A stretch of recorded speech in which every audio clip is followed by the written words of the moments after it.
There she is, boys. She's ready. All right, well, getting ready for the trip to go pick up my new truck. Lots of tools, coveralls. What do you think? Yeah. So.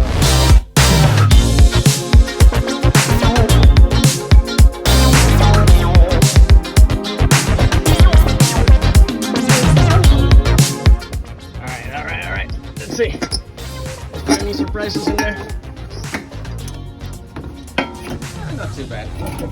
I expected to see a bunch of like rat stuff on there.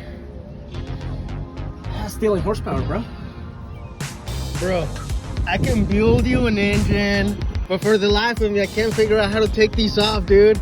I figured it out. They're called push pins. And I guess you just like pry them up. And they come off. I never seen that style.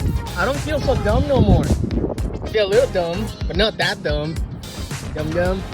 Well, I'm not sure if I need to worry about it since the battery light hasn't come on. But I turned on my lights, and ever since then my voltage has dropped down. On the way here was exactly 14, so I'm gonna check my voltage. Luckily, there's an O'Reilly's here and there's an AutoZone over there. I'm in San Luis Obispo now, Paso. So worst case scenario, I just put an alternator. So we'll see. All right, I got everything on. 14.1.